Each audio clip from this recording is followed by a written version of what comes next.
జిల్లా Palasa railway station సమీపంలో అక్రమంగా తరలిస్తున్న గంజాయిని కాశీబుగ్గ పోలీసులు స్వాధీనం చేసుకున్నారు.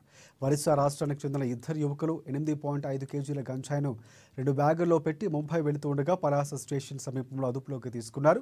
మరో కేసులో ఒరిస్సా రాష్ట్రంలోని గండ్హతి గ్రామానికి చెందిన ఇద్దరు యువకులు అక్రమంగా తరలిస్తున్న 3 కేజీల గంజాయిను 3 సెల్ ఫోన్లను స్వాధీనం చేసుకున్నట్లు కాశీబుగ్గ పోలీసులు తెలిపారు. కాశీబుగ్గ డివిజన్ పరిధిలో ఈరోజు కాశీబుగ్గలో గంజాయి ట్రాన్స్పోర్ట్ చేస్తున్న కొందరు వ్యక్తులను అరెస్ట్ చేయడం జరిగింది. మన జిల్లాలో కఠినంగా మనము ఈ మారక ద్రవ్యాలపైనే ఈ డ్రగ్స్ పైన అన్నిటిపైన కూడా మనం ప్రత్యేకంగా స్పెషల్ టీమ్స్ పెట్టి మనం ఎటువంటి ఈ డ్రగ్స్ కూడా ట్రాన్స్పోర్ట్ అవ్వకూడదు, ఎటువంటి డ్రగ్స్ కూడా మన జిల్లాలో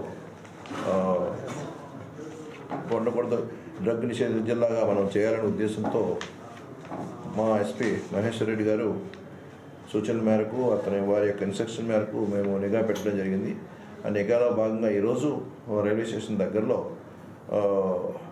కొందరు వ్యక్తులు మనం పట్టుకోవడం జరిగింది. ఒక కేసులో ఇద్దరు వ్యక్తులు మేము పట్టుకోవడం జరిగింది. మొదటి కేసులో 8.45 కేజెస్ గంజాని జోర్చిమాన్ బురాయ్ పహడా అనే విలేజ్ నుంచి వచ్చి ఈ గంజాలో పర్చేజ్ చేసి ఈ 8.45 కేజీస్ గంజాయిని తీసుకొని వెళ్ళడానికి రైల్వే స్టేషన్కి వచ్చి నిజామాబాద్ జిల్లా